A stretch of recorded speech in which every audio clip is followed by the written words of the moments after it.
हाँ जी, नमस्कार। कैसे हो आप लोग? कैसे चल रही है आप लोगों की पढ़ाई? आजकल तुम वीडियो शेयर नहीं करते रहे, क्या बात है? और नई वॉचिंग टाइम आ रहा है, क्या दिक्कत आ रही है? कंटेंट में कमी रह गई, नोट्स में कमी रह गई, या फिर जुकाम होने की वजह से मेरी आवाज सही नहीं आ रही है, इस वजह से क्या वो कारण है? बताइए जरा। या फिर ये है कि सर एग्जाम चल रहे हैं और इस एग्जाम की वजह से हम ज्यादातर यूट्यूब पे आते ही नहीं है, कौन उधर शॉर्ट पे जो मिल जाए थोड़ा बहुत कचरा वो देख लिया जाए, ऐसा है क्या? तो शॉर्टकट कुछ नहीं होता, मेहनत करनी पड़ेगी, इसलिए प्लीज पूरी मेहनत और लगन के साथ अपनी पढ़ाई को करते रहे। आज हम अपनी इस पढ़ाई की कड़ी में आगे की क्लास को लेते हैं। हम अर्थशास्त्र के अध्याय 3 को पढ़ेंगे, जैसा कि आपको मेरे पीछे देख रहे होंगे, जिसे हम मुद्रा और साख के रूप में जानते हैं। सबसे पहले तो हम यह देखेंगे कि मुद्रा कहा किसे जाता है, होती क्या है मुद्रा, क्या होता है? देखो बताओ, देखे मुझे, क्या होती है मुद्रा, किसे कहा जाए मुद्रा? यदि मैं नॉर्मल कहूं कि साधारण भाषा में कहा जाए, मुद्रा वह होती है जिसका हम उपयोग दैनिक जीवन के अंदर धन के रूप में उपयोग करते हैं। तो यदि साधारण भाषा में तो किसे कहा जाता है? वह जिसका हम उपयोग करते हैं धन के रूप में, वह जिसका उपयोग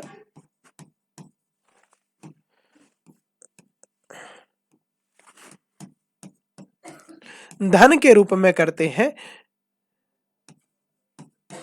उसे क्या कहा जाता है? मुद्रा कहा जाता है। मुद्रा के रूप अलग अलग हो सकते हैं, जैसे प्राचीन भारत के अंदर जब मानव ने अपनी समझ को थोड़ा बहुत बढ़ाया, तो उस समय मानव मुद्रा के रूप में धन के रूप में किसे लेता था? गाय होती थी मानव के पास, बैल उसके लिए मुद्रा या धन होता था। फिर धीरे धीरे जब शासन की कुछ प्रकृति बदली, राजा महाराजा हुए, तो फिर हमने देखा कि सोना हो गया, चांदी हो गई, उसके बाद और कुछ चेंजेस आए, फिर हमने देखा कि तांबा और लोहे तगातक के सिक्के बनने लग गए और वो सिक्के मुद्रा के रूप में उपयोग किए ला। तो कहीं ना कहीं हम ये देखते हैं कि प्राचीन काल से लगा करके अब तक इस पूरे कालखंड में मुद्रा के रूप तो बदले हैं, परंतु हम कहे उस समय भी गाय और बैल, यहां पर हमने शब्द लिखा, वह जिसका उपयोग हम धन के रूप में करें उसे हम मुद्रा कहते हैं। तो धन के रूप में पहले गाय और बैल का उपयोग किया जाता था, बाद में कालांतर में सोना चांदी आ गया, फिर तांबे आ गए, फिर लोहे पीतल एल्यूमिनियम, या फिर मैं कहूं मिश्रित धातु के सिक्के आने लग गए थे। उन सिक्कों को भी हम मुद्रा कहा करते थे, हीरे जवाहरात भी आप इसमें इंक्लूड कर सकते हो। तो इस तरह से मुद्रा ने अपना कालखंड के हिसाब से अपने आप को बदला, समय के साथ अपने आप को बदलना पड़ा। आगे की कड़ी में हम यह देखें कि सिक्कों के कालखंड के बाद एक और नई चीज आई, जिसे कागजी मुद्रा के रूप में जाना जाता है।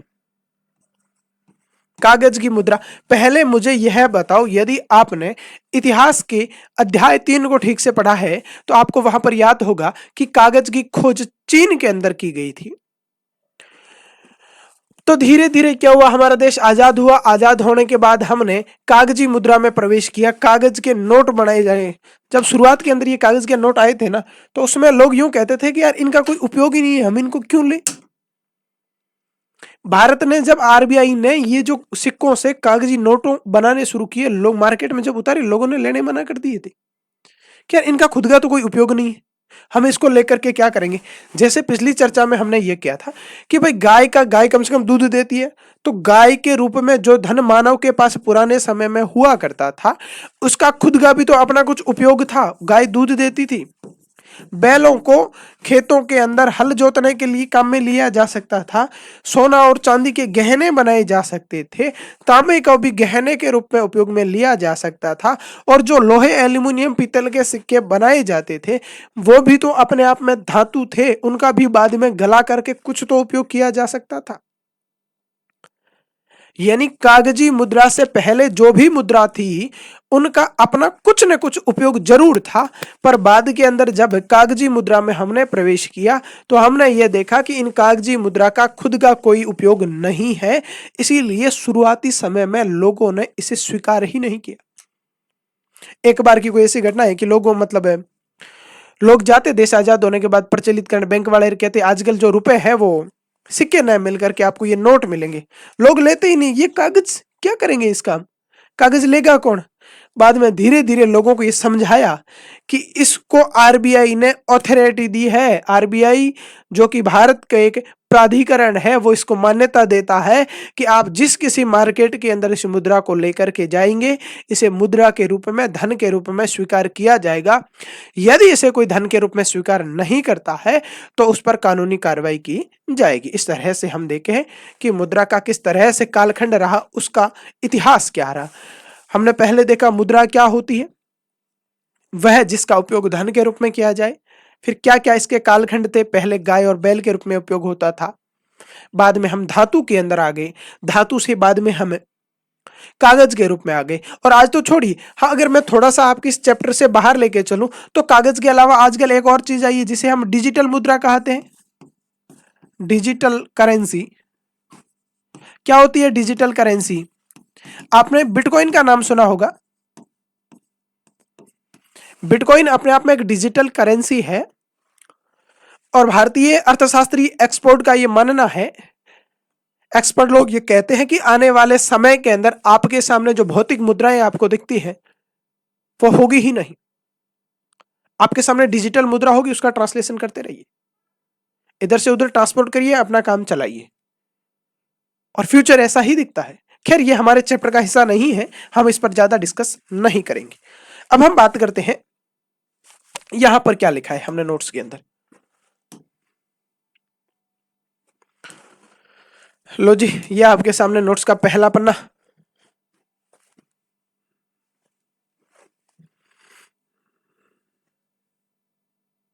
क्या दिख रहा है? क्लियर दिख रहा है कि नहीं दिख रहा है? बताओ देखें। हाँ दिख रहा है, कोई दिक्कत नहीं। यदि मेरे लैपटॉप में सही से दिख रहा है इसका मतलब आपको सही दिख रहा है। हमने यहां पर किताब का शब्द सह क्या लिखा, किताब के अंदर मुद्रा की क्या परिभाषा कही, उस पर बात करते हैं। तो मुद्रा विनिमय का एक माध्यम है। विनिमय का अर्थ होता है वस्तुओं का आदान प्रदान, सेवाओं का आदान प्रदान ही विनिमय कहलाता है। और विनिमय का माध्यम यानी विनिमय के बीच के अंदर मीडिएटर के रूप में बात ये कार्य करता है। क्या लिखा है आगे इस पे बात करें, फिर और चर्चा करते हैं। मुद्रा के जरिए वस्तुएं खरीदी और बेची जा सकती है। मुद्रा के बदले सेवाएं प्रदान की जा सकती है। मुद्रा के जरिए, इसको एक नॉर्मल उदाहरण से समझते हैं। जैसे आप मान लीजिए किसी सब्जी वाले के पास सब्जी लेने गए, जैसे कि हमारे बाहर के बंधु अभी कह रहे थे, स्टूडियो के बाहर लोग कह रहे थे कि सब्जी लेने जाएंगे। मैं नहीं जानता वो गए या नहीं, पर मान लीजिए आप सब्जी लेने मार्केट में गए। आपको सब्जी वाला सब्जी तभी देगा जब आप उसे कुछ करेंसी, कुछ नोट देंगे तब तो देगा, अन्यथा तो नहीं देगा वो। इसका मतलब यह है कि आपके और उस सब्जी वाले के बीच में कोई भावनात्मक संबंध नहीं है। बीच का कार्य, मीडिएटर का कार्य कर कौन रही है, उसे हमें मुद्रा कहते हैं। वो विनिमय का काम किस प्रकार कहती है? मध्यस्थता के बीच में। उसे आप पैसे देते हैं कि भाई देख, मैं ये मध्य है, ये चीज मैं तेरे को देता हूं, इसके बदले तू मुझे दे। जो कुछ भी वस्तु आप मार्केट से खरीदते हैं, जो कुछ भी विनिमय करते हैं आप, वो मुद्रा के माध्यम से ही होता है। आप कहोगे सर यदि नोट ही मुद्रा है, कागज ही मुद्रा है, तो हम तो सिक्के लेके जाते हैं, उससे भी तो चॉकलेट आ जाती है। तो मैंने कहा वह जिसका उपयोग हम धन के रूप में करते हैं, वह सभी हमारे लिए क्या है? मुद्रा है। तो मुद्रा से क्या क्या किया जा सकता है? विनिमय किया जाता है, वस्तुओं को खरीदी भी जा सकती है और बेचा भी जा सकता है। अब हम बात करते हैं आवश्यकताओं का दोहरा सहयोग क्या होता है। पहले इस शब्द की बात करें, संयोग। संयोग का मतलब होता है दो प्रकार की एक आवश्यकता के अनुसार परिस्थिति का उत्पन्न होना। कहते हैं ना अपन कोई भी कि वो तो ऐसा संयोग हो गया था इसीलिए वो कार्य हो गया, कि कोई संयोग था इसलिए मुझे वहां पर जाना पड़ गया।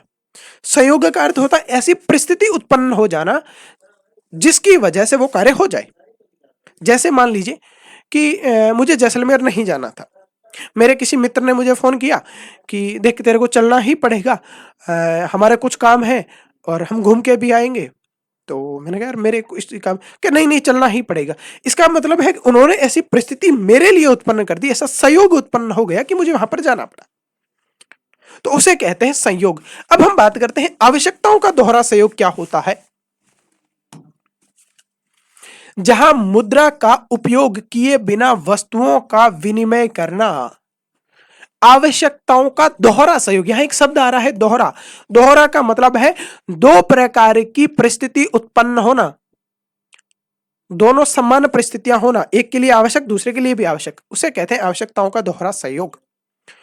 तो आवश्यकताओं के दोहरे सहयोग में क्या किया जाता है, जहां मुद्रा का उपयोग किए बिना वस्तुओं का विनिमय किया जाता है, वस्तुओं का आदान प्रदान किया जाता है, वस्तुओं को खरीदा और बेचा जाता है। कहां पर, जिसमें मुद्रा का उपयोग नहीं किया जाता, जिसमें धन का उपयोग नहीं किया जाता हो। आप कहोगे सर ऐसा कैसे संभव है, क्योंकि आप तो इस 21वीं सदी के आधुनिक युग में जी रहे हैं। ऐसा पहले होता था, प्राचीन इतिहास की उठा के देखें हम तो।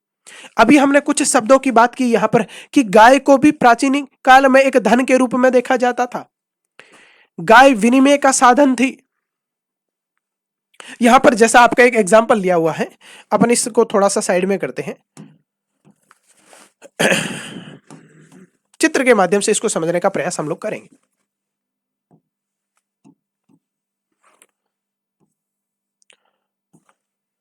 ये कोई एक गोरे बंधु हैं जो जूते बना रहे हैं, क्या दिख रहे हैं आपको? हाँ? बताओ देखे दिख रहे हैं कि नहीं दिख रहे?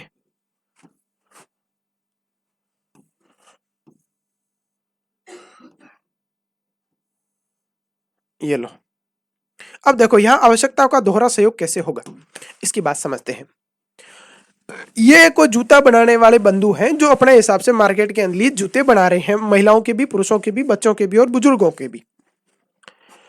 इनके पास मुद्रा के रूप में कुछ नहीं है। इन्होंने मान लीजिए इतने सारे ये जो जूते बनाए हैं, इनको जूते बेचने हैं और इनको इन जूतों के लिए, जूतों के बदले इन्हें चाहिए गेहूं। क्या चाहिए? गेहूं। अब ये भाई साहब क्या करेंगे, मान लीजिए मुद्रा है नहीं, तो ये भाई साहब एक ऐसे किसान को ढूंढेंगे जिसके पैर में जूते नहीं हैं। किसे ढूंढेंगे? जिसके पैर में जूते नहीं हैं, यानी कि एक ऐसे किसान को ढूंढना पड़ेगा जो किसान गेहूं बेचना भी चाह रहा है और गेहूं के बदले क्या चाहता है? जूते चाहता है। इसका मतलब यहां पर आवश्यकताओं का दोहरा सहयोग उत्पन्न हुआ कि नहीं हुआ? बताओ देखिए एक बार। हुआ ना भाई? इसको भी क्या चाहिए? इसको चाहिए जूते, क्योंकि इसके पैर में क्या नहीं है? जूते नहीं है। और इसको क्या करना है? जूते तो बेचने हैं, पर यह जो किसान गेहूं उगाता है, यह गेहूं इस मोची को चाहिए, इस जूते बनाने वाले को चाहिए। इसका मतलब इसको भी आवश्यकता है, इसको भी आवश्यकता है, तथा दोनों के बीच में ऐसी परिस्थितियां भी उत्पन्न हो गई है। तो इसे क्या कहेंगे? आवश्यकताओं का दोहरा सहयोग। ये भाई साहब अपने जूते लेकर के इनके पास जाएंगे और इनको कहेंगे देखो आपके पैर में जूते नहीं है और आप आजकल फार्मिंग करते हैं, खेती करते हैं, तो क्या है कि नीचे कीड़े मकोड़े खूब सारे होते हैं, आधुनिक युग है, आपको जूते पहन लेना चाहिए। तो ये भाई साहब कहेंगे कि मेरे पास पैसे तो है नहीं, आप क्या ले जाओगे? तो ये कहेंगे मेरे को तो पैसे चाहिए ही नहीं, मैं तो आप जो गेहूं उगाए हैं वो दे दो, मैं उससे अपना भरण पोषण कर लूंगा, पेट भर लूंगा। इस तरह से हम यह देखते हैं कि आवश्यकताओं के दोहरे सहयोग में यहां इन दोनों ने आपस में विनिमय कर लिया। इसको आवश्यकता पूरी हो गई, इसकी आवश्यकता पूरी हो गई। इन्होंने गेहूं ले लिया, इन्होंने जूते ले लिए। अब क्या मुझे यह बताओ, यहां पर एक भी पैसा इधर उधर हुआ क्या? नहीं हुआ ना। इसे क्या कहते हैं? आवश्यकताओं का दोहरा सहयोग। क्या कहते हैं? आवश्यकताओं का दोहरा संयोग।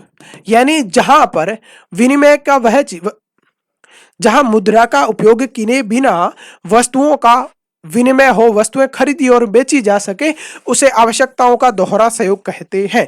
आपके वहां पर वो सलीम वाला उदाहरण दिया हुआ है, पर मुझे लगता है फोटो के माध्यम से आप इस चीज को बहुत अच्छी तरह से समझ चुके होंगे। चलिए हम चलते हैं आगे की ओर। इन भाई साहब को करते हैं छोटा।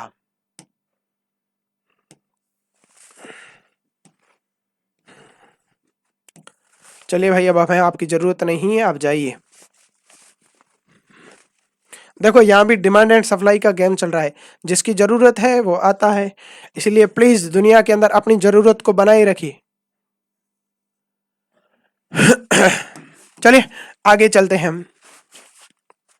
क्या समझ में आ गया? मुझे बताओ। देखिए आवश्यकताओं का दोहरा सहयोग किसे कहा जाता है? जहां मुद्रा का उपयोग किए बिना वस्तुओं का विनिमय होता हो, उसे आवश्यकताओं का दोहरा सहयोग किया जाता है, जैसा कि उदाहरण हमने अभी देखा। या फिर दूसरे शब्दों में मैंने यदि यह कहूं कि मुद्रा का उपयोग किए बिना वस्तुएं खरीदी और बेची जाती है, उसे हम आवश्यकताओं का दोहरा सहयोग कहते हैं। दोनों पक्ष एक दूसरे की चीजें खरीदने और बेचने पर सहमति जता दे, जैसा यहां पर हमने क्या लिखा है, दोनों पक्ष एक दूसरे की चीजें खरीदने पर सहमति रखते हो, आवश्यकताओं का दोहरा सहयोग कहलाता है। जैसे कि एक को गेहूं चाहिए था, दूसरे को जूता चाहिए था, दोनों ने अपनी बात करके अपने हिसाब से कर लिया। जैसे जूता निर्माता द्वारा जूता किसान को बेचने, ये वाला हम देख लिया, छोड़ो, कोई मतलब की बात नहीं है। मुद्रा महत्वपूर्ण भूमिका प्रदान करके आवश्यकताओं के दोहरे सहयोग की जरूरतें को खत्म कर देती है। यहां पर मुद्राएं क्या करती है, यदि बीच के अंदर होती, यहां पर ये लो भाई साहब को वापस लाना पड़ेगा, इनकी तो आवश्यकता पड़ गई यार हमें तो।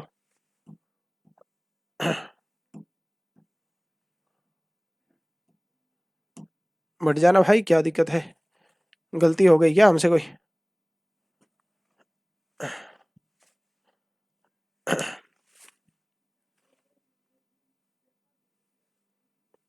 अब देखो इनके फोटो आपको दिख रही है।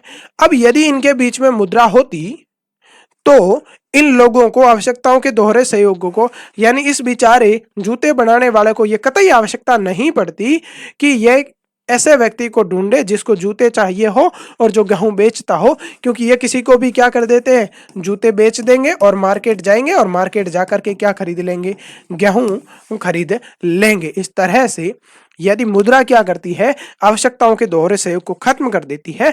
यदि आवश्यकता होगी, इसको भी गेहूं बेचना होगा, मार्केट में गेहूं बेच करके मुद्रा ले लेंगे, और इनको जब बेचना होगा तो ये जूते बेच के मुद्रा ले लेंगे। ये जहां से चाहेंगे वहां से जूता खरीद लेंगे, ये जहां से चाहेंगे वहां से गेहूं खरीद लेंगे। इस तरह से आवश्यकताओं के दोहरे सहयोग को कौन खत्म कर देती है, मुद्रा खत्म कर देती है। चलिए भाई, अब आपकी जरूरत नहीं है, अब वापस जाइए आप। क्या चीजें समझ में आ रही है क्या नहीं आ रही है, बताओ देखें। मुद्रा विनिमय प्रक्रिया में मध्यस्थता का कार्य करती है, विनिमय का माध्यम कहा जाता है। मुद्रा मध्यस्थता का कार्य करती है, इस बारे में हम पहले ही चर्चा कर चुके हैं कि मान लीजिए एक व्यक्ति है, ये मान लीजिए जूते बनाने वाला है, इन्होंने जूता बेच दिया मार्केट में, तो इनके पास क्या आ गई, मुद्रा आ गई। ये मुद्रा लेकर के किसके पास जाएंगे, किसान के पास जाएंगे, किसान इन्हें क्या दे देगा, गेहूं दे देगा, बात खत्म। इस तरह से मुद्रा क्या करती है, विनिमय का कार्य करती है, मध्यस्थता का कार्य करती है। चलिए अगले पेज पे चलते हैं। 10 पेज कैसे कंप्लीट हो गए आज तो अपने, एक पेज में ही अपने ने तो आधा घंटा लगा दिया। कोई नहीं, क्वालिटी बनी रहनी चाहिए। ये लो पैसे ही पैसे, तुम तो यूं देख के खुश हो जाओ आज तो।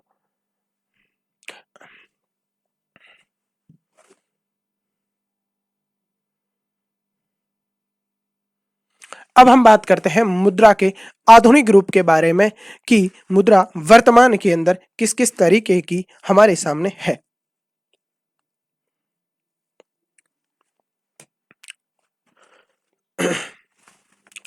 थोड़ा और जूम किया जाए, लो पैसों को थोड़ा कम ही कर देते हैं अपने। देखो पैसों के बारे में पढ़ रहे हैं तो पैसे तो दिखने चाहिए ना अपने साथ में, ताकि कम से कम आंखें तो सुखी होगी, इतने भी पैसे होते हैं। हाँ?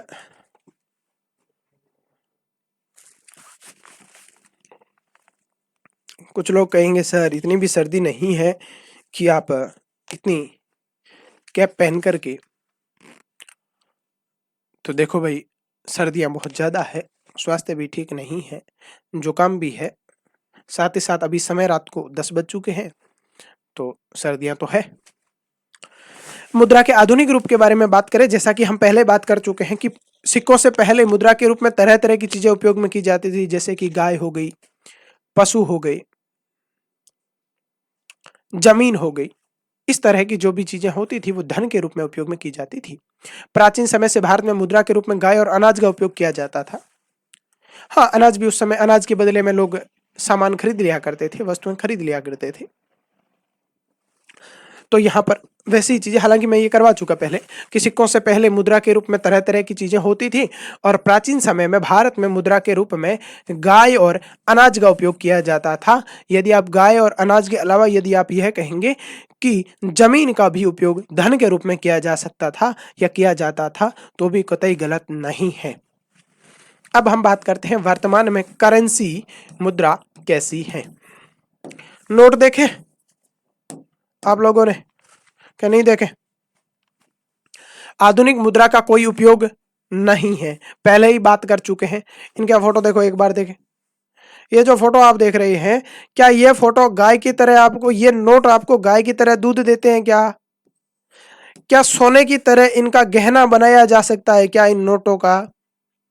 क्या सिक्कों की तरह इनको गला करके कोई अन्य धातु उपयोग में ली जा सकती है क्या? नहीं ना। इसका मतलब यह है कि हमारे पास वर्तमान में जो कागजी करेंसी है उसका अपना कोई यूज नहीं है, अपना कोई कार्य नहीं है, केवल ढोने के लिए काम आती है इधर उधर की। हाँ, अपने पास इतने हैं। हालांकि ये तो शायद पुराने वाले नोट है कि डॉलर है, क्लियर नहीं दिख रहा, शायद या तो डॉलर है या फिर अपने वाले नए वाले नोट है। देख लेना तुम तो जूम करके, जिसको देखना और नहीं देखना वो समझ लेना। तो इसका कहने का अर्थ ये है कि आधुनिक मुद्रा का अपना कोई उपयोग नहीं है। जैसे कि गाय का उपयोग दूध देने के लिए होता था और अनाज खाने के लिए होता था, पर इन नोटों को न तो खाया जा सकता है, न ही ये वाले नोट दूध देते हैं, और न ही इनको सिक्कों की तरह यूज लिया जा सकता है। अब हम बात, और न ही यह बहुमूल्य सोना चांदी धातु से निर्मित होती है। कागज है, कागज का क्या काम है? कोई काम नहीं है।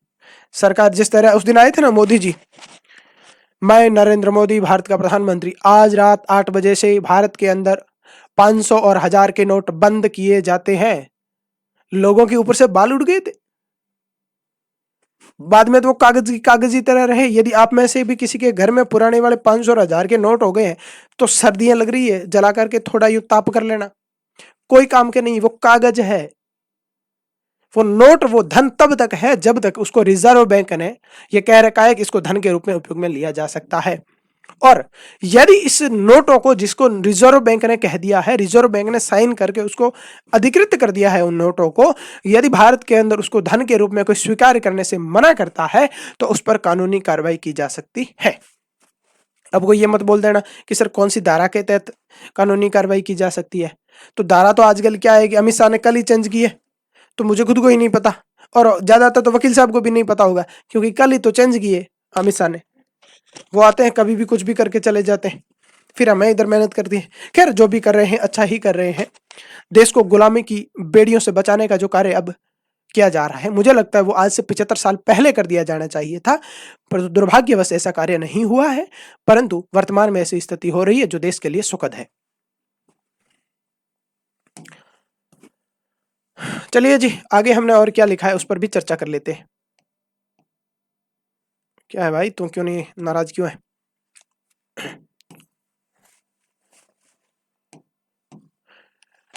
भारत में भारतीय रिजर्व बैंक सरकार की तरफ से करेंसी नोट जारी करता है। हम पहले ही बात कर चुके हैं, आरबीआई, भारतीय रिजर्व बैंक,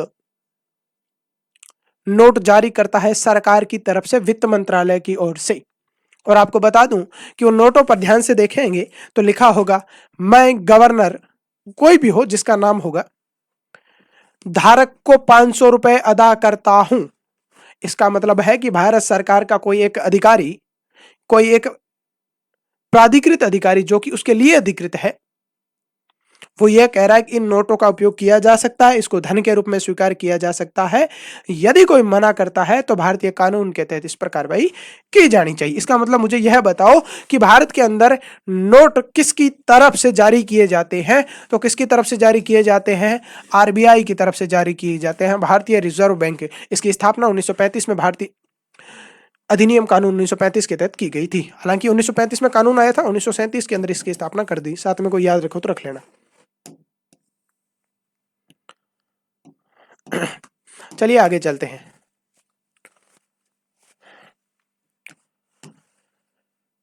कानून विनिमय के माध्यम के रूप में रुपए का इस्तेमाल करने की वैधता प्रदान करता है। वैधता का मतलब है वो इसकी अनुमति देता है कि कानून के रूप में नोटों को, जिन नोटों को भारतीय रिजर्व बैंक ने जारी किया है उसे स्वीकार किया जाए। यदि स्वीकार नहीं करता है तो कानूनी कार्रवाई की जा सकती है। भारत में कोई व्यक्ति कानूनी तौर पर रुपयों में अदायगी का अस्वीकार नहीं कर सकता। कोई यह मना नहीं कर सकता कि मैं ये वाला नोट नहीं लूंगा। हाँ, वो इस बात पर मना कर सकता है कि ये वाला नोट फटा हुआ है इसीलिए मैं नहीं लूंगा। वो ये नहीं कह सकता कि मैं इस प्रकार का नोट नहीं लूंगा। आप में से कोई ऐसा नहीं कि कल जाके पंगा कर जाए कि सर ऑनलाइन बोल रहे थे कि नोट के लिए कोई मना नहीं कर सकता। आप फिर 2 टुकड़े हुए नोट लेके दुकानदार के पास जाओ, दुकानदार झापट मार के भगाएगा। ध्यान रखना। केवल और केवल वो नोट, ये कि भारत का रिजर्व बैंक है, इस ताते मना नहीं कर सकता। बाकी आप फटा लेके जाएंगे तो वो मना करेगा। आप बैंक में जाइए, जमा करवाइए, वापस दूसरा लेकर के आइएगा। इसका मतलब हम यहाँ पर बात कर चुके हैं। चलिए हम आगे की ओर चलते हैं। इतने फोटो कैसे आ गए आजकल तुम्हारे? चलो भाई, इस पर ही डिस्कस कर लेंगे। पहले इन भाई जी को इधर पकड़ के लाते हैं।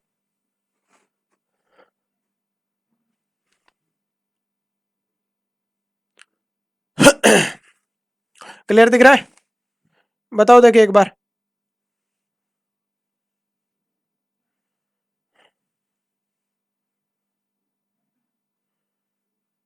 डबल कैसे हो गया?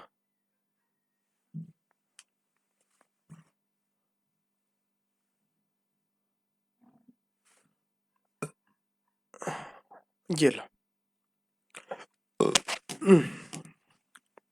चले फिर आगे।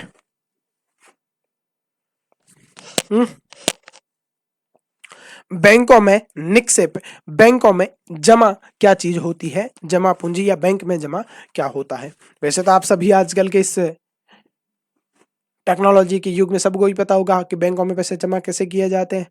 कभी घर वालों के साथ गए होंगे, यदि नहीं गए हैं तो अब की बार जब भी घर वाले बैंक जाए ना, तो पक्का साथ में चला कि देखो मैं बैंक देख के आऊंगा कि बैंक के अंदर काम कैसे होता है, बैंक में जमा कैसे होता है, बैंक में से निकाला कैसे जाता है, बैंक से चेकबुक कैसे प्राप्त की जाती है, बैंक वाला जो छोटा सा ड्राफ्ट वाला जो पर्चिया होता है, जो फॉर्म होता है, उसको कैसे भरा जाता है, निकालने वाले को कैसे भरा जाता है, चेक देने के लिए कैसे भरा जाता है, चेक ट्रांसफर कैसे होता है, लोन कैसे दिया जाता है, लोन के लिए फॉर्म कैसे अप्लाई किया जाता है, बैंक में खाता खोलने के लिए फॉर्म कैसे अप्लाई किया जाता है। इस प्रकार की अनेकानेक बैंक की गतिविधियों के बारे में जानने के लिए आप घर वालों के साथ बैंक जरूर जाइएगा। तब जाकर के तो आप वास्तविक प्रैक्टिकल चीजें देख करके मेरे से ज्यादा सीख पाएंगे।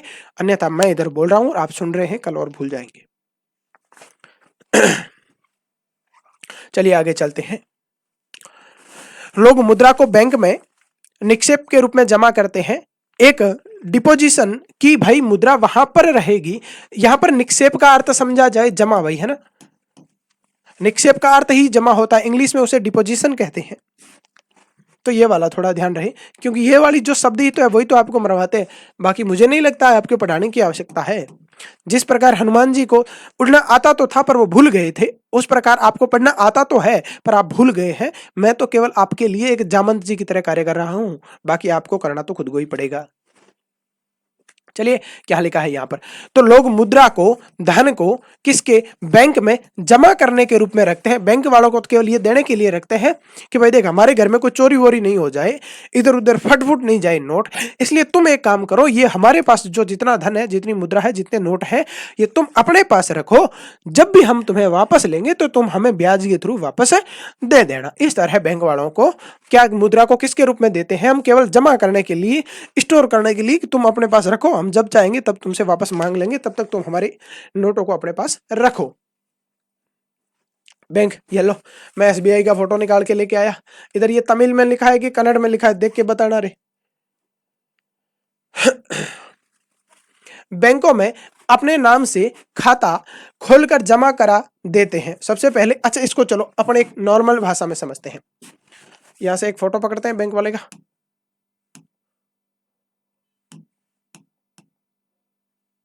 कहां गया? ये लो, एक और फोटो पकड़ते हैं।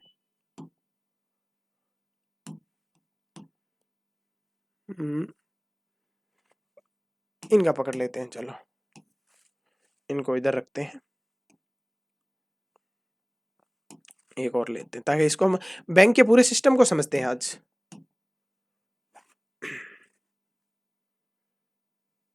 ये तो सारे चेक वाले, इन भाई साहब जूते वालों को ही पकड़ते हैं, चलो।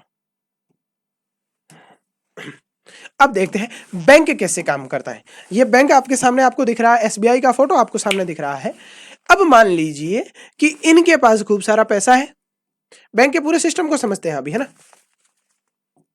ये कोई एक स्वयं सहायता समूह है जिसके बारे में अपन थोड़ी देर में पढ़ेंगे। मान लीजिए इन सभी लोगों ने अपने लिए कुछ पैसे इकट्ठे किए जो कि 10,000 रुपए हैं। कितने हैं? 10,000 रुपए। इन्होंने क्या किया कि यार अपने पास 10,000 रुपए पड़े हैं, ये किस काम के, तो क्या करें, तो कल बैंक वालों को दे देते हैं। और बैंक वाले क्या करेंगे, बैंक वाले हमें ब्याज दे देंगे। तो बैंक वाले ब्याज लाएंगे कहां से जो आपको देंगे? बैंक वालों के पास तो पड़ा रहेगा, तो ब्याज कहां से आएगा? वो काम नहीं करेगा।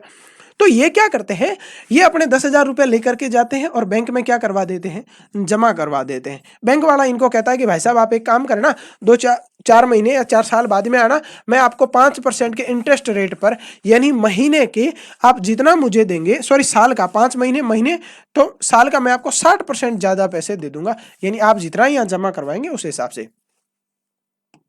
फिर ये बैंक वाला ब्याज कहां से लाएगा? तो बैंक वाले क्या करते हैं, वो कहते हैं साहब आप हमारे पास, मान लीजिए सभी लोगों ने जमा करवाया, वो मान लीजिए कि 100 रुपए है अपने आप में, तो वो क्या करेंगे कि 85% 85 रुपए जो होंगे वो तो दे देंगे लोन के रूप में, और 15% अपने पास वो रखेंगे। अच्छा 15% क्यों रखेंगे? क्योंकि भारतीय रिजर्व बैंक ने बैंक वालों को ये कह रखा है कि तुम्हारे पास जितना सभी लोगों का पैसा आता है उसमें केवल 15% तो तुम अपने पास रखना, क्योंकि ये 15% हो सकता है इनमें से कोई, या आनी बानी कोई यहाँ से और जिन्होंने जमा करवाया वो वापस आकर के कह रहे हमारे वो कल पैसे जमा करवाए थे ना, वो वापस ला के दो। तो लाके कहां से दोगे? तो इसीलिए तुम ऐसा करो कि तुम्हारा काम ढंग से चलता रहे, इसलिए 15% तो तुम यहां पर रखो। इसको ऐसे समझो कि मान लीजिए आपके घर में 2 लाख रुपए मंथली आते हैं, तो कम से कम 50,000 तो अपन रिजर्व रखते हैं ना, कि भाई ये तो कभी इमरजेंसी काम हो जाए, कोई कुछ लाना पड़ जाए, इसलिए रखा जाए। बाकी 1.5 लाख रुपए अपने हो सकता है कि एफडी करवा दी, किसी की किस्त भर दी, ईएमआई कट गया, किसी को दे दिया, बैंक में जमा करवा दिया, इस तरीके से। तो 15% तो अपने पास बैंक इसीलिए रखते हैं ताकि कोई वापस मांगने वाला वापस नहीं आ जाए, उसको दे दिया जाए। और वो 85% का क्या करते हैं पता है, वो उसे 85% का, या फिर ये जो 10,000 जमा करवाए हैं इनके पास, बैंक वालों के पास आते हैं। जैसे ये जूता वाला, इस जूते वाले के पास मान लीजिए कि 3,000 जूते बनाने का ऑर्डर आ गया, त्योहारों का सीजन था, सभी को जूते खरीदने थे दीपावली के टाइम, तो इसके पास बेचारे के पास 3,000 की 3,000 जूतों की जोड़ी बना दे।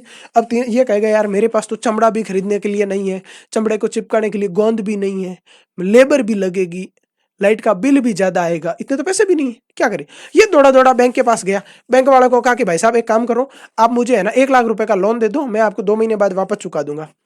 बैंक वाला कहेगा तेरे पास के क्या ऐसी चीज है जो मैं तेरे को दूं? ऋण भार क्या है, जिसे हम ऋण भार के रूप में जानते हैं, मैं तेरे को क्यों दूं? ये कहेगा साहब देखो मेरे पास जूते की फैक्ट्री है, मैं उसके कागजात आपको दे देता हूं और मैं महीने भर लौटा दूंगा। बैंक वाला कहता है ठीक है, तो एक काम कर, मेरे से 1 लाख रुपए तो ले जा, मैं तेरे से 1 लाख पे मैं 8% ब्याज लूंगा। यहां पर देखिए ये इनको तो दे रहा है बेचारों को 5%, जिनसे जिनके पैसे हैं उनको बैंक दे रहा है 5%, और जिनको लोन बैंक दे रहा है इस भाई को, इससे कितना ले रहा है? 8% ले रहा है। इसका मतलब 3% जो एक्स्ट्रा ले रहा है वो बैंक के लिए क्या है? धन है। इससे बैंक का कामकाज चलता है, बैंक इससे पैसे भी कमाता है, बैंक वालों को सैलरी देने के लिए, रेंट देने के लिए, बिल्डिंगें बनवाने के लिए। इस तरह के ये 3% से इनका काम चलता है। तो इस भाई को दिए इसने लाख रुपए, इन्होंने उस लाख रुपए से क्या कर लिया, मान लीजिए फटाफट जूता खरीदा, जूता खरीद सॉरी चमड़ा खरीदा, चमड़े के बाद गोंद खरीदा, लेबर लगाई, लाइट का बिल भरा, लाइट का बिल भरने के बाद इसने 3,000 जूते फटाक से मार्केट के अंदर दे दिए, कि मार्केट वाले को कहा कि 3,000 जूते ले जाओ, इसके मुझे 1.5 लाख रुपए, सॉरी 2 लाख रुपए दे दो। तो इसको 2 लाख रुपए दिया जाता है। तो यह क्या होता है, ये 1 लाख रुपए और साथ में जो भी टैक्स होगा 1,15,000 तो ये भर देता है बैंक में। इसका मतलब 85,000 रुपए इसके यहाँ पर क्या हो गए, बच गए। इस तरीके से बैंक बीच में काम करता है, लोग जो जमा करते हैं वो पैसा लेता है, लेकर के उन्हीं पैसों को ब्याज के लिए बाद में ऋण दे देता है दूसरे लोगों को, और ऋण वापस वहीं से लोगों के काम भी आता है और वापस काम में लेता है। इस तरीके से आप, मुझे लगता है बैंक के पूरे सिस्टम को अच्छी तरह से समझ चुके होंगे। हालांकि मैं आगे और ट्राई करूंगा कि बहुत अच्छे से समझो आप।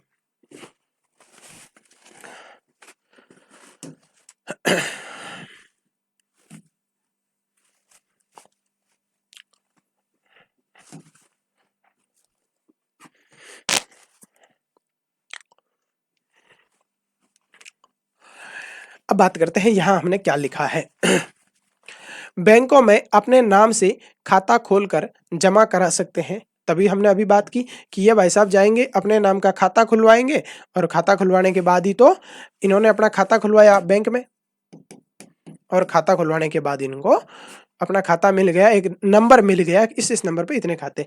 बैंक बदले में शुद्ध, अच्छा ब्याज को शुद्ध भी कहते हैं, आपके पुस्तक के अंदर शुद्ध लिखा है तो ये ध्यान रखना, शुद्ध का अर्थ होता है ब्याज, ब्याज देता है। अभी हमने बात की कि बैंक वाला इनको क्या दे देता है, ब्याज दे देता है।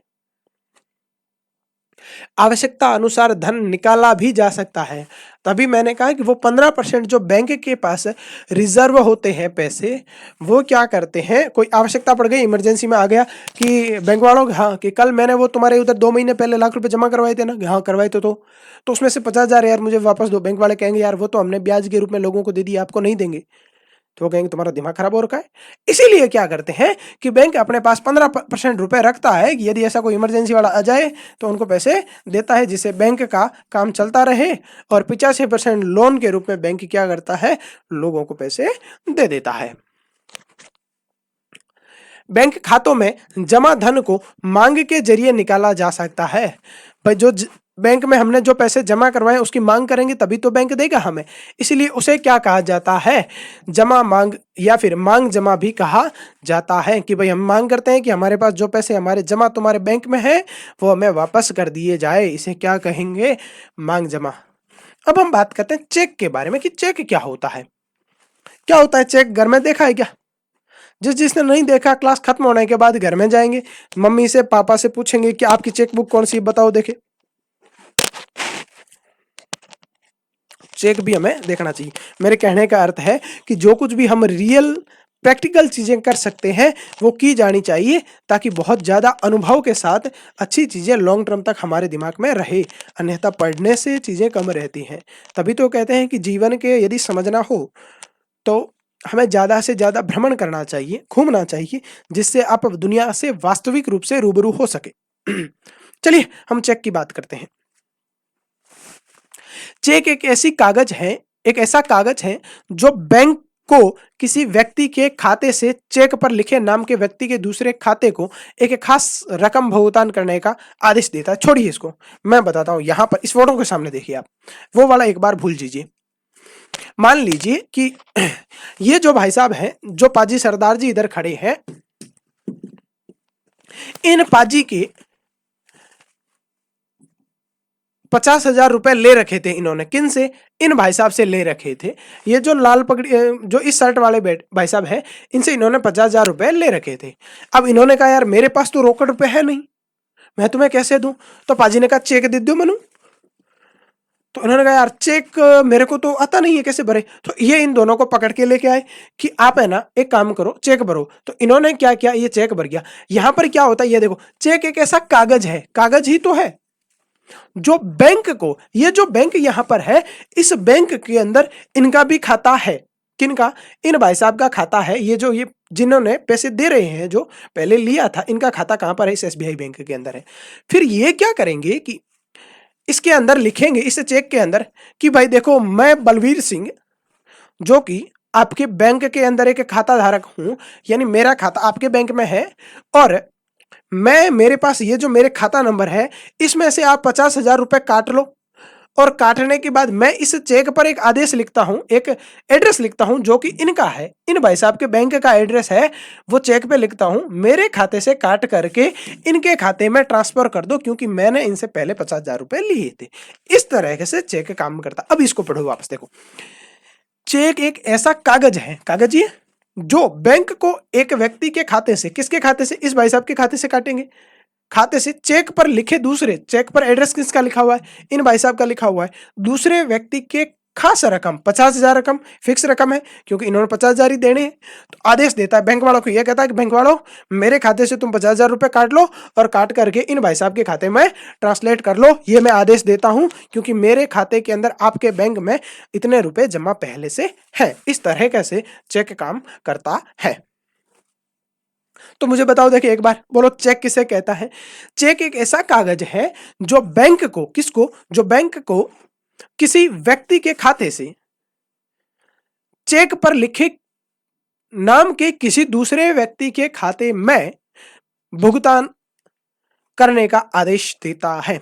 ये वाले नोट्स आपको व्हाट्सएप चैनल पर मिल जाएंगे और व्हाट्सएप चैनल का लिंक इस वीडियो के डिस्क्रिप्शन में दिया हुआ है, तो डिस्क्रिप्शन में देख करके व्हाट्सएप चैनल पे जुड़ जाना। वहाँ आपको समय समय पर अपडेट मिलता रहेगा, वहाँ पर आपको रिवीजन की क्लासें भी मिलती रहेगी और आगामी समय में पब्लिश होने वाली बुक का भी सूचना आपको जल्दी वहाँ पर मिल जाएगी। चलिए आगे चलते हैं।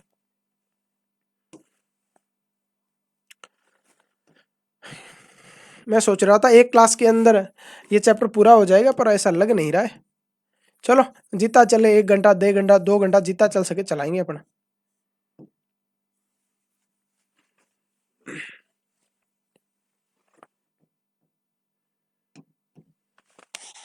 मांग जमा के बदले चेक लिखने की सुविधा के बिना नकद का इस्तेमाल किया सीधा भुगतान करना संभव हो पाया। छोड़ो, यहाँ पर यह कहना यह चाहता है कि भाई जो जमा बैंक के अंदर हमारे द्वारा किया गया है उसको बिना कुछ हाथ लगाए नकद यानी रोकड़ रुपए लिए बिना भी चेक के माध्यम से भुगतान किया जा सकता है, पैसे ट्रांसफर किए जा सकते हैं।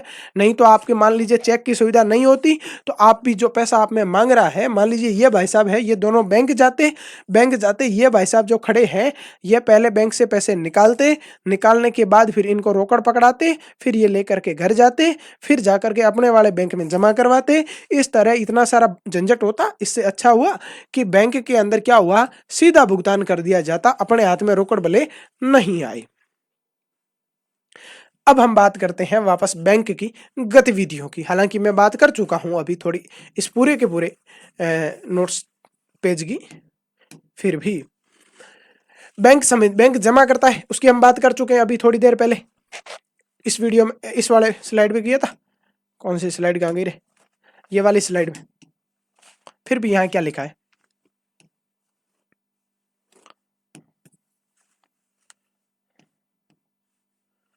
बैंक जनता से धन जमा खातों में स्वीकार करता है। ये वाले जमा करेंगे तभी तो ये स्वीकार करेगा, यहां से पैसे लेते हैं ये जनता है।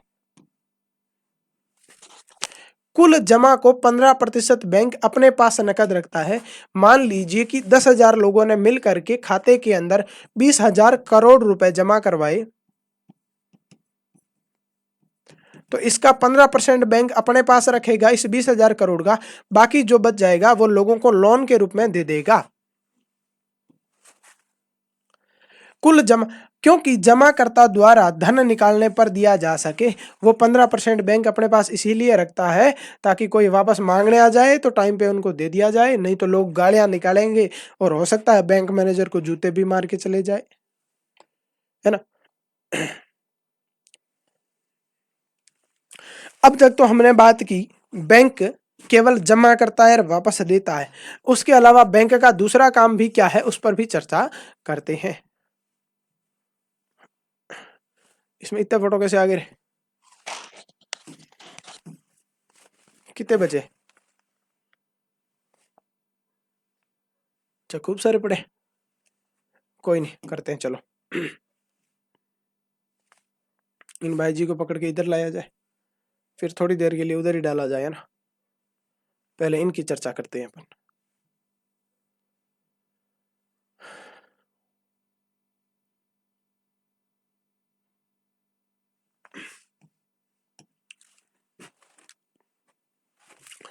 अब हम बात करते हैं कि बैंक जमा के अलावा और क्या क्या कार्य करता है। आवाज क्लियर आ रही है क्या, आ रही है ना रे।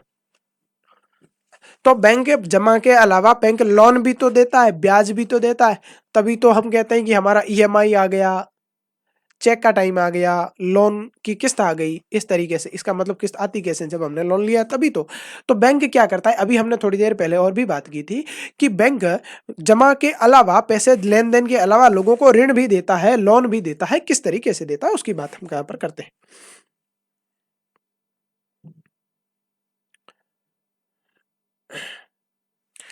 बैंक जमा राशि के बड़े भाग 85%, 85% की बात हम पहले कर चुके हैं यहाँ पर, का ऋण देने के लिए इस्तेमाल करता है। ये 85%, मान लीजिए बैंक के पास 100 रुपए थे ये माना जाए केवल, है ना, बैंक के पास 100 रुपए होते नहीं है, ज्यादा होते हैं।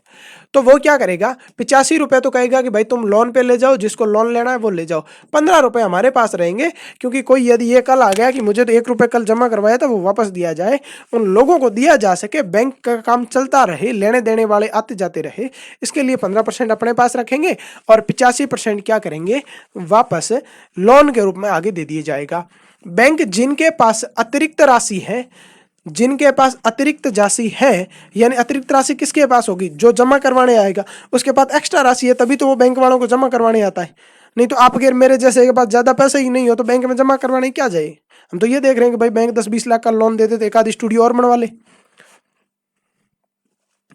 जिन्हें राशि की जरूरत है, बैंक क्या करता है, जिनके पास अतिरिक्त राशि है जमा करता, और जिनके जरूरत है कर्जदाता के बीच मध्यस्थता का काम करता है, मीडिएटर बनता है। जैसे कि यहां पर हम देखें कि मान लीजिए ये बैंक वाले भाई साहब हैं, इनके पास पैसे नहीं है पर ये पैसे इन भाई साहब के हैं, तो ये क्या करेंगे, ये अपने पैसे जाकर बैंक में जमा करवा देंगे और बैंक वाले आगे लोन देंगे। इसका मतलब बैंक भी क्या करता है, लोन देने और लेने के बीच में केवल मध्यस्थता का काम करता है, बाकी खुद के पैसे अपने पास इनके होते ही नहीं है। लोगों के पैसे लोगों को दे देता है, केवल अपनी जिम्मेदारी का कार्य करता है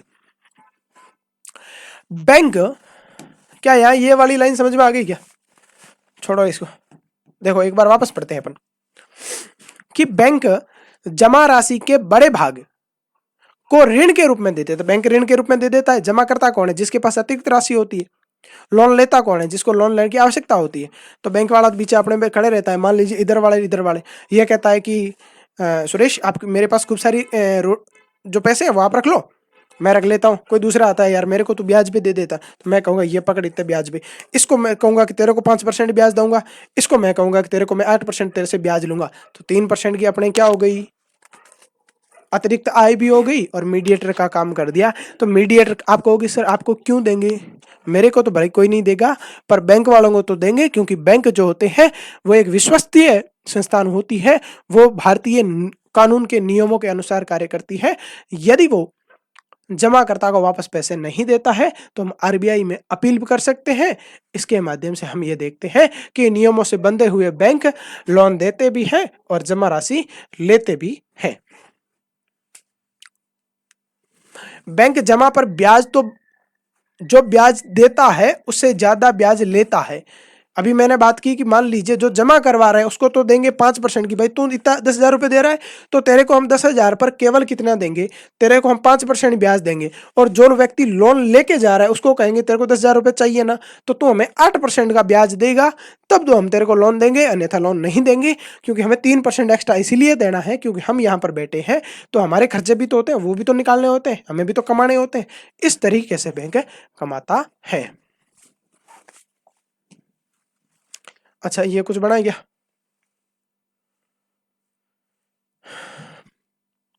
हाँ ये देखो बैंक क्या करता है, जो जमा करने वाले लोग होते हैं उनसे तो धन लेता है और धन के बदले में उनको क्या देता है, ब्याज भी देता है और धन भी देता है।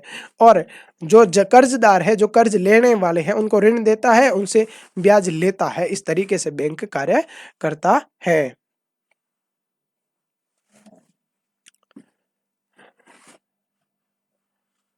चलिए अब आगे चलते हैं। अब साख की विभिन्न स्थितियां। साख माने किस तरीके, पहले साख कहते हैं किसको मुझे यह बताओ भाई, हमें पता तो होना चाहिए। कोई कहे गाय, आपने मान लो गाय देखी नहीं है, होता कैसा है ये तो बताओ रे कम से कम।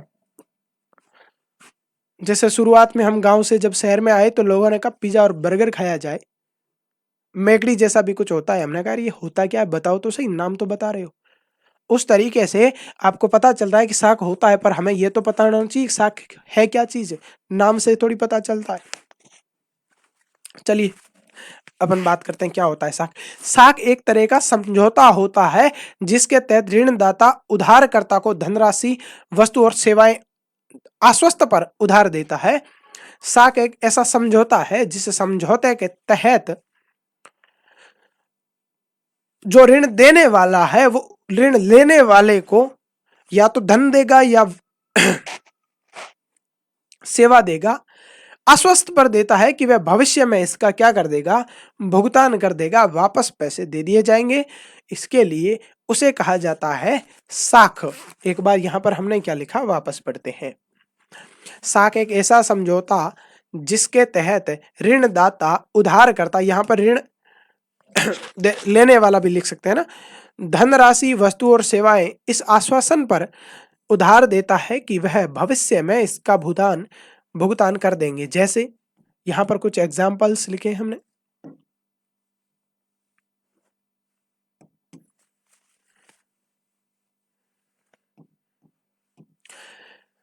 जैसे साख सकारात्मक भूमिका के रूप में, अच्छा साख को भी दो रूपों में देखा जा सकता है, एक तो सकारात्मक भूमिका के रूप में, एक नकारात्मक भूमिका के रूप में। सबसे पहले हम इसमें सकारात्मक भूमिका को पढ़ेंगे कि सकारात्मक भूमिका किस तरह कैसे कार्य इसमें करती है।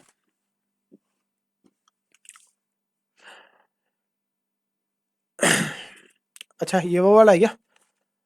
चलो यहाँ पर कुछ फोटो है क्या? एक मिनट, पहले अपने इसको फोटो के माध्यम से समझते हैं। अच्छा उन जूते वाले भाई साहब को वापस लाना पड़ेगा क्या?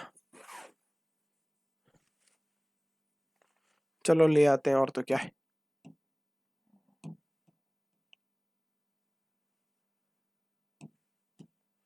इन जूते वाले भाई साहब का बेचारों का हमने कहाँ कहाँ उपयोग किया, इनको खुद को ही नहीं पता। ये कहेंगे यार मेरे को क्यों कर रहे हो, क्या बिगाड़ा मैंने तुम लोगों का। चलो ये आपको भले ही नहीं दिख रहा हो, छोड़ो, है ना। फायदा किस तरीके से होता है उसकी हम चर्चा करते हैं। सकारात्मक रूप में साख, हालांकि मैं इसकी चर्चा पहले कर चुका हूं, फिर यहां पर हम और थोड़ा सा करते हैं। हुआ ये कि इन भाई साहब के पास 3,000 जूतों का ऑर्डर आया। इन्होंने कहा यार मैं जूते बना तो दूंगा। इनका नाम मान लीजिए सलीम है, जैसा कि आपकी बुक में लिखा हुआ है।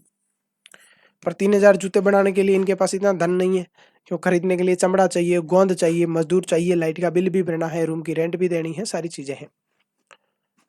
तो ये क्या करेंगे कि बैंक वालों के पास जाएंगे और बैंक वालों को कहेंगे यार मेरे को इतना ऑर्डर आया है और मुझे लोन दिया जाए। बैंक वाले कहेंगे ले जाओ, ये खूब सारे पैसे हमारे पास पड़े हैं, तुम इसमें से 1 लाख रुपए ले जाओ। ये 1 लाख रुपए लेकर के वापस आ गए।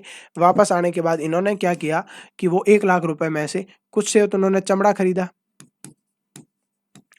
और कुछ से इन्होंने गोंद खरीदा, जिसे, और कुछ से उन्होंने धागा खरीदा, इस तरीके से, और कुछ पैसे उन्होंने लेबर को दिए। इस तरीके से 1 महीने बाद उन्होंने 3,000 जूते बना करके मार्केट के अंदर जो व्यक्ति खरीदने वाला था उसको दे दिया, और वो जूते उन्होंने मान लीजिए 2 लाख रुपए में बेचे। जब जूते 2 लाख रुपए में बेचे तो क्या 1 लाख रुपए का फायदा हुआ? आप कहोगे सर सीधा सीधा 1 लाख रुपए का फायदा हुआ। अब ये लाख रुपए लेकर के वापस जाएंगे कि कहेंगे भाई तुम, तुम्हारा 1 लाख रुपए तो ये पकड़ो, और ऊपर से तुम है ना 10,000 ये पकड़ो, क्योंकि तुमने 10 के इंटरेस्ट रेट दिया था। तो मेरे अब कितने बच गए, 10,000 ये ब्याज दे देगा, तो 90,000 रुपए बच गए। इसका मतलब हम यह कहते हैं कि इसने जो लोन लिया था वो इसके लिए एक तरह का सकारात्मक है, सकारात्मक भूमिका अदा करता है, क्योंकि इन्होंने लोन लेकर के कुछ पैसे तो क्या किए हैं, बचाए हैं, कुछ पैसों का इनको फायदा ही हुआ है। ये तो होती है सकारात्मक। अब हम बात करते हैं नकारात्मक। इनको डिलीट ही कर देते हैं भाई साहब को, लो जरूरत ही नहीं, जाओ अब तो।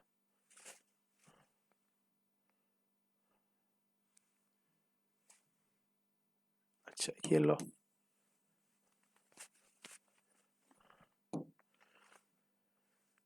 आप भी जाओ।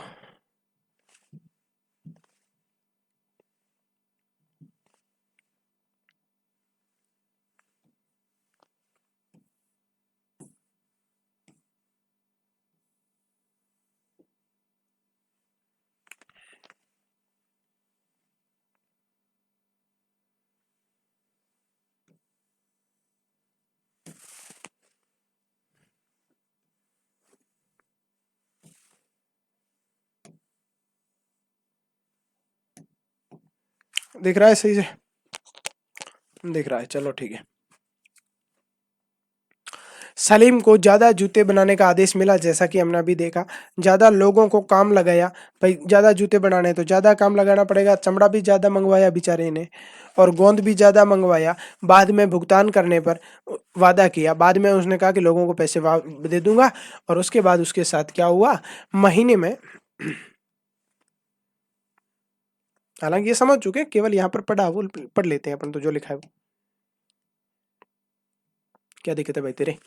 और महीने के अंत में जूते बेचकर अच्छा कमाया, हमने देखा, और उधार दिए गए धनराशि अदायगी कर, उधार लिए जो पैसे लिए थे वो भी उसने वापस कर दिए, और उधार लेने वाले पैसों से उसने कुछ धन रुपए कमाया भी है। अतः यहाँ पर हम यह देखते हैं कि सलीम ने ऋण लेकर आर्थिक गतिविधि शुरू की, पैसा 1 लाख रुपए बैंक से लिया, और पैसे लेकर के उसने अपनी आर्थिक गतिविधि, यानी कि चमड़ा भी खरीदा, गोंद भी खरीदा, लेबर को भी दिया, ज़्यादा बिजली का बिल आया वो भी दिया, और उससे कमा करके बैंक वाले को वापस लोन भी दिया, बैंक वाले को ब्याज भी दिया, उसके बाद भी उसने 90,000 रुपये कमाए।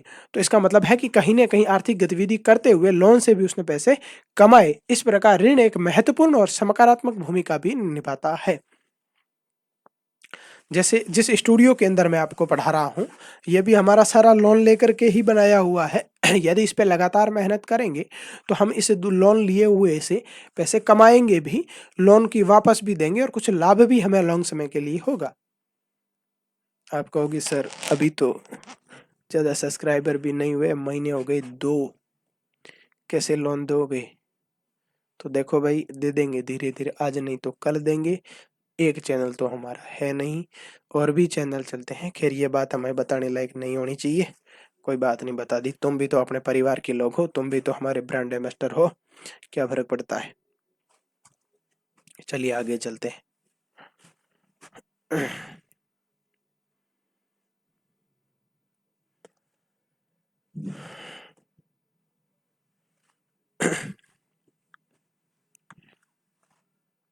अब हम बात करते हैं साख एक कर्ज जाल के रूप में।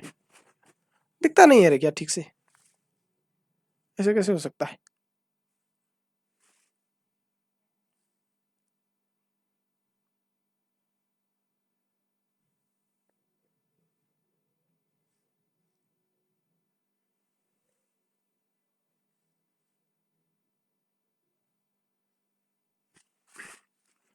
अब भी ठीक से नहीं दिख रहा क्या, अब दिख रहा है। अब यहाँ पर एक शब्द पढ़ते हैं पहले। साख एक कर्ज जाल के रूप में, एक जाल के रूप में कैसे कार्य कर जाता है, या फिर जो लोन हम लेते हैं, जो ऋण हम लेते हैं, वो हमारे लिए हमें फंसा कैसे देता है, उसकी हम बात करते हैं। चलिए साहब, हम यहाँ पर नए पेज पे बात करते हैं इसकी, पहले समझते हैं फिर।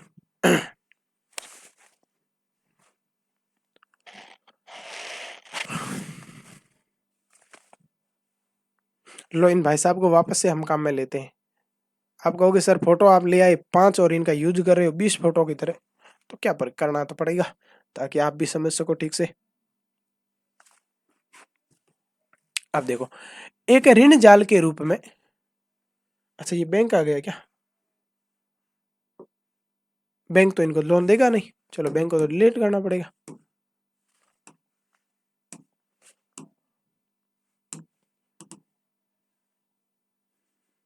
इन पाजी को लेते हैं वापस अपने।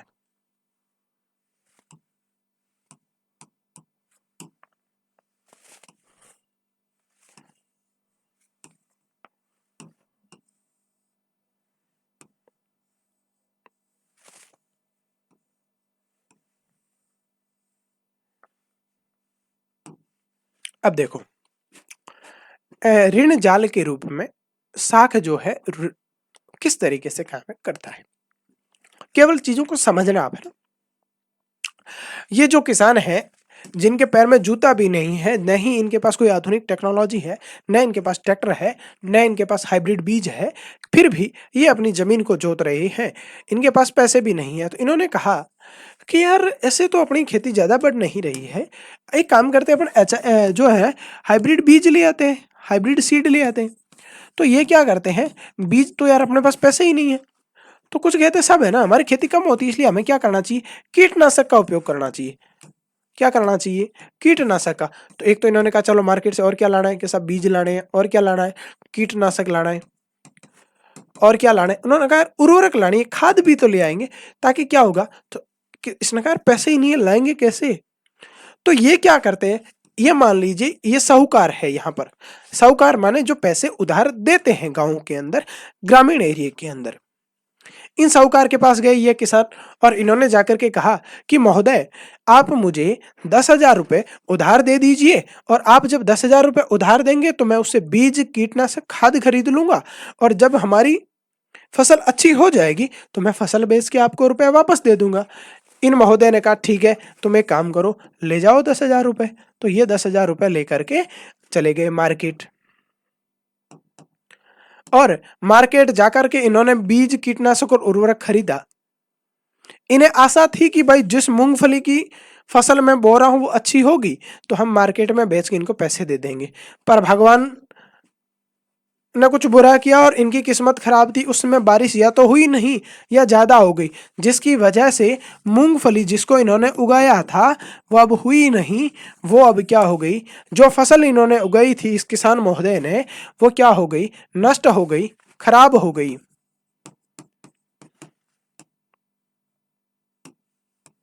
क्या हो गई, खराब हो गई। अब खराब हो गई तो ये क्या किए, ये जाकर के वापस इस साहूकार को कहा कि देखो इस साल तो मेरे है ना फसल खराब हो गई, आप एक काम करो, मुझे 10,000 और दो, ताकि मैं अगले साल आपको 20,000 वापस लौटा दूंगा। ये फिर 10,000 यहाँ से लेकर के गए, परंतु इन्होंने कहा कि पिछली बार तो मैंने 10% की दर से, 10% इंटरेस्ट रेट से आपको पैसे दिए थे, इस बार मैं 20% लूंगा। किसान ने कहा यार अपने पास ऑप्शन ही नहीं है, 20% पे ही दे दे तू तो ये 20% पे लेकर के वापस गए। इस बार फसल तो हुई पर इतनी अच्छी नहीं हुई कि इसके 20,000 रुपए जो लोन में लिए थे वो प्लस जितना ब्याज हुआ था वो वापस दे सके।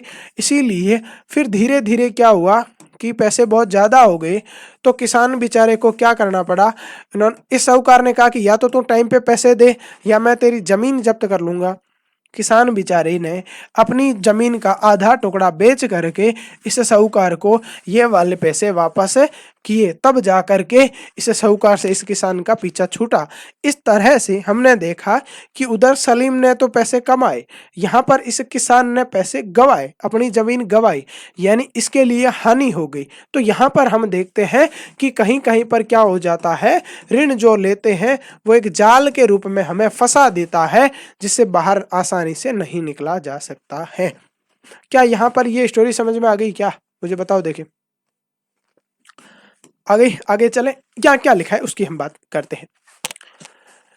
इसमें ऋण कर्जदार को ऐसी परिस्थिति में धकेल देता है जहां से बाहर निकलना काफी कष्टप्रद होता है। जैसा हमने देखा कि साहूकार ने किसान को ऐसी परिस्थिति में धकेल दिया, 10,000 दे तो दिए, एक्स्ट्रा पर 20% का इंटरेस्ट रेट लगा दिया, जिसकी वजह से बाहर निकला वो क्या, जमीन बेच करके निकला। जैसे किसान स्वप्न कर्ज लेकर, वहां पर किसान को स्वप्न नाम कृषि करती है, फसल उगाने में बीज, खाद, कीटनाशक, दवाइयाँ, पानी, बिजली उपकरण, मरम्मत आदि के लिए खर्च करती है। भाई किसान के लिए जो जो खर्च होता है वो किसान करता है, पर किस्मत खराब थी, दुर्भाग्य से फसल क्या हो गई, बर्बाद हो गई। जब फसल बर्बाद हो गई तो हम पैसे वापस नहीं दे पाए। ऋण में स्वप्ना ने कमाई न करवाकर घाटे में डाल दिया। हमने देखा कि किसान घाटे में चला गया। क्या हो गया, डबल कॉपी हो गया क्या, कोई नहीं, अगले चला जाएगा, क्या फर्क पड़ता है, अपना काम हो जाना चाहिए। ऋण उपयोगी होगा या नहीं, यानी ऋण जो ले रही है वो उपयोग किया जा सकता है, वो घाटे में होगा या लाभ में होगा, वह परिस्थिति के खतरों और हानि होने की प्राप्त सहयोग और संभावना पर निर्भर करती हैं। वो इस संभावना पर निर्भर करते हैं कि जो परिस्थितियां, जिस परिस्थितियों में आपने ऋण के रुपए लगाए हैं, ऋण से लिया गया धन लगाया है, क्या वो परिस्थिति आपके हित में रही या परिस्थितियां आपके विपरीत रही। जैसे यहाँ पर किसान के लिए परिस्थितियां विपरीत चली गई, जबकि एक जूता निर्माण वाले के लिए वो लाभ कमा करके गई, ठीक हमारी तरह ही कि हम यदि मेहनत करते हैं, किस्मत साथ देती है, आप जैसे लोग यदि ज़्यादा सब्सक्राइबर करते हैं, हमारे व्यूवर ज़्यादा बढ़ते हैं, तो हम जो ऋण लेकर के हमने इतना बड़ा स्टूडियो का सेटअप लगवाया है वो हमारे लिए सकारात्मक होगा। अन्यथा बेचारे इस किसान की तरह हमें भी ये अंदर धकेल देगा। हो सकता है हमें कहीं दूसरी ओर से जुगाड़ करके ये जो स्टूडियो का सेटअप आप लगाया है इसके पैसे हमें भरने पड़ जाए। इसलिए प्लीज इस तरीके से कार्य मत करना कि हमें कहीं दूसरी ओर से ला करके पैसे भरने पड़ जाए लोन लिए हुए इतने बड़े स्टूडियो के। इसलिए ज़्यादा से ज़्यादा सब्सक्राइबर करें, अपने दोस्तों के साथ वीडियो को शेयर करें, लाइक तो वैसे ही आप कर लेते हैं। और मुझे आशा है कि मेरे द्वारा जो भी शब्द आपके लिए पढ़ाया जाता है आपके लिए वो बेहद आसान शब्दों में चीजें समझ में आ रही होगी। चलिए आगे चलते। आप कहोगे सर यहाँ भी मार्केटिंग, चलती क्लास में मार्केटिंग, तो देखो भाई क्या करें, करना तो पड़ेगा। यदि हम ही मार्केटिंग नहीं करेंगे तो आप जो कि हमारे ब्रांड एम्बेसडर है आप ही मार्केटिंग नहीं करेंगे। अब आप और हम जब भी मार्केटिंग नहीं करेंगे तो मार्केट के अंदर हम पहुंचेंगे कैसे। चलिए अब हम बात करते हैं ऋण की शर्तें। किस किस शर्त पर लोन मिल सकता है, ऋण दिया जा सकता है। ऋण की क्या क्या शर्त हो सकती है।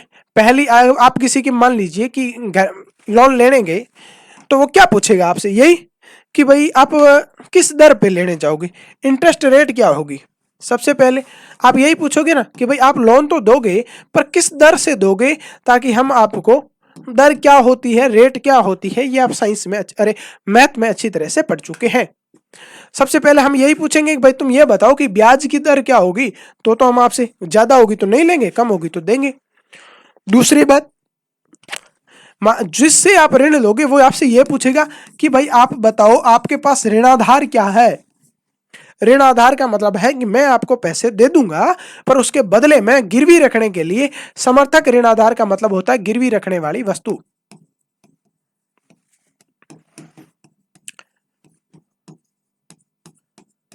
मान लीजिए आप किसी साहूकार के पास गए या बैंक के पास गए, आपने बैंकों को कहा कि हमारे पास 50 ग्राम सोना पड़ा है, आप ये सोना अपने पास रख लो और इसके बदले में हमें पैसे दे दो, जब हम आपको पैसे वापस करेंगे लोन सहित तो हमें सोना वापस दे देना। तो वो क्या हो गया, एक तरह का समर्थक ऋणाधार हो गया। आप उसके बाद क्या कहोगे कि भाई देखो हमें ना आपके साथ एग्रीमेंट करवाएंगे, आवश्यक कागजात हो गए। ये क्या है, ऋण की शर्तें हैं।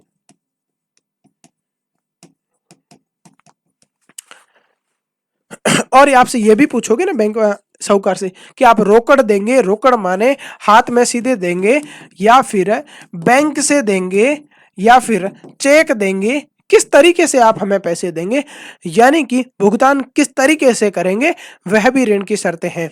तो बताइए कौन कौन सी ऋण की शर्तें। पहली कौन सी है बताओ, देखे एक बार। पहली है कि ब्याज की दर क्या होगी वो। दूसरी है कि समर्थक ऋण आधार क्या होगा, गिरवी रखने की वस्तु क्या होगी। तीसरा है आवश्यक कागजात। और चौथा है आप भुगतान किस तरीके से करेंगे। तो पहला कौन सा, ब्याज की दर। दूसरा कौन सा, समर्थक ऋण आधार। तीसरा कौन सा, आवश्यक कागजात। और चौथा कौन सा है, भुगतान के तरीके किस तरीके से होंगे। इस तरीके से हम देखते हैं कि ऋण की ये निम्न शर्तें होती हैं। हो सकता है ऋण की शर्तें अलग अलग हो, कई जगह पर कागजात की आवश्यकता ही नहीं पड़े, जैसे कि औपचारिक जो अनौपचारिक ऋण लिया जाता है उसमें कागजात की आवश्यकता नहीं पड़ी, व्यक्ति एक दूसरे को जानता है, वो कहता है चल यार ले जा तू लाख रुपए, महीने भर बाद में ब्याज सहित वापस दे देना। कई जगह ऐसा होता है कि समर्थक ऋण आधार की भी जरूरत नहीं होती। तो लोगों और समूहों के बीच में यह तय करता है कि ऋण आधार कैसा होगा।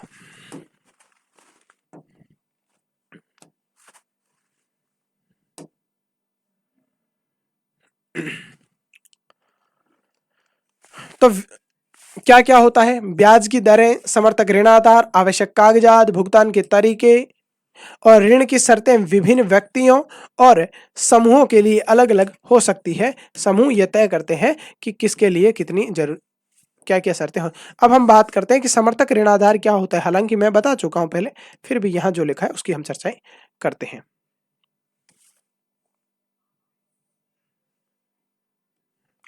समर्थक ऋणाधार का मतलब होता है एक ऐसी संपत्ति जिसको गिरवी रख करके हम उसके बदले में लोन ले सके। नॉर्मल भाषा में ऐसी संपत्ति, जैसे आप कहते हैं होम लोन लेते हैं, होम लोन का अर्थ है कि आपके पास जो घर है वो आप बैंक को लोन गिरवी रखा हुआ है और उसके बदले में आपने पैसे ले रखे हैं।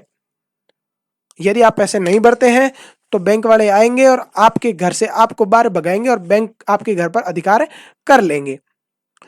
इस तरीके से एक ऐसी संपत्ति जिसके बदले में हम क्या लेते हैं, लोन लेते हैं। तो हम देखते हैं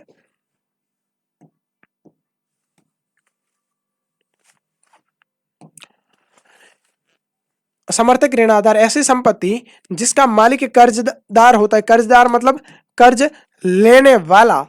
जिसके कैसे हो सकती है, भूमि हो सकती है, इमारत, गाड़ी, पशु। आप कहते हैं ना गाड़ी पे लोन ले रखा है। बैंक की पूंजी माने सोना चांदी जो भी। इसकी इस्तेमाल वह उधारदाता को गारंटी के रूप में देता है। उधार देने वाले को ये गारंटी देता है कि यार तू मेरे को पैसे दे, ये गारंटी है कि मेरे वाली गाड़ी तेरे पास है, इस पे लोन ले रखा है, यदि मैं पैसे वापस नहीं दूं तो तू मेरी गाड़ी ले जाना। कहीं ना कहीं भाई गारंटी है ये। इन्हें बेचकर कर्जदाता यानी कर्ज देने वाला ऋण राशि वसूल कर सकता है। कई बार आते बैंक वाले आकर के गाड़ी पर कब्जा करके ले जाते हैं कि भाई है ना, आप लोगों ने पैसा नहीं भरे, किस्त गाड़ी नहीं भरी, इसलिए आपकी गाड़ी ले जा सकती है। जैसे कि इस स्टूडियो की जो किस्त आती है, हम यदि नहीं भरे तो कल वो पकड़ के आएंगे, हमारे कैमरा, स्टूडियो, दोनों स्क्रीनें सब कुछ खो के लेके चले जाएंगे। भैया आपने किस्त नहीं भरी इसलिए। ऐसा हो सकता है। तो वो होता है समर्थक ऋण आधार।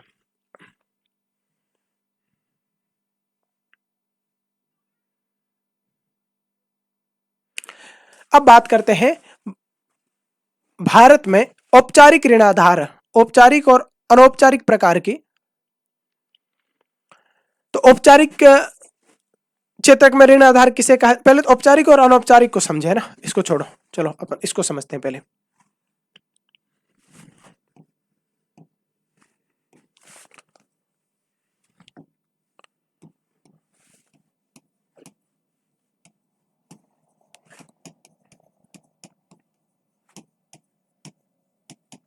ऋण के प्रकार, ऋण के प्रकार को हम दो भागों में बांट सकते हैं।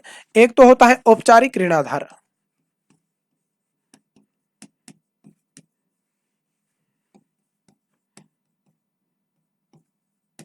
और एक होता है अनौपचारिक ऋण आधार।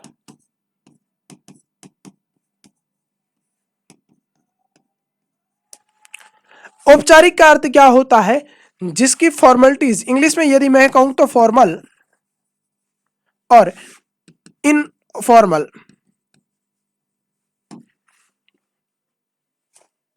औपचारिक के अंदर क्या होता है कि इसके अंदर कुछ बंधे बंधाए नियम होते हैं और इन नियमों के माध्यम से लोन लिया जा सकता है और लोन दिया जा सकता है। जैसे औपचारिक के अंदर लोन देने लेने का काम कौन करता है, देने का काम तो करता है बैंक और सहकारी समितियां। कौन कौन है, बैंक और सहकारी समितियां। जबकि अनौपचारिक क्षेत्र के अंदर क्या होता है जिसके अंदर कोई बंधे बंधाए नियम नहीं होते। अनौपचारिक क्षेत्र के अंदर आप साख के अंदर, ऋण के अंदर ऋण जाल में फंस सकते हैं, ऐसी संभावनाएं हैं। जिसके अंदर साहूकार होते हैं, रिश्तेदार भी हो सकते हैं, दोस्त भी हो सकते हैं, जो आपको ऋण दे हो सकता है, व्यापारी भी हो सकता है, एनी हाउ जो कुछ भी। इस तरीके से औपचारिक और अनौपचारिक। तो औपचारिक यानी जिसके अंदर सभी औपचारिकता पूरी की जाए, कागजी कार्रवाई पूरी की जाए। बैंक को यदि आप कहोगे तो बैंक वाले आपको मारेंगे पीटेंगे तो नहीं, आपने जो गिरवी रखा है वो वापस लेंगे। पर साहूकार को यदि पैसे नहीं दिया तो हो सकता है वो आपसे बेगारी भी करवा ले, मारपीट भी दे, पंगे भी कर जाए, रिश्तेदार गालियां भी दी जाए, बैंक वाले गालियां तो नहीं देंगे कम से कम। तो इस तरह देखते हैं कि औपचारिक के अंदर बैंक और सहकारी समितियां देती है, अनौपचारिक के अंदर साहूकार, रिश्तेदार, दोस्त, व्यापारी जो भी हो वो दे सकते हैं।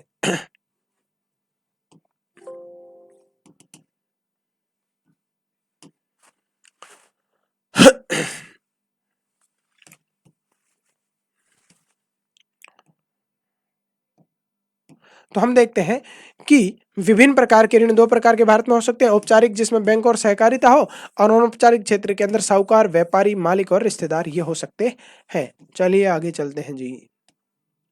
ये वाले पेज क्यों डाल दिए रे? साग के विभिन्न प्रकार छोड़ो इनको।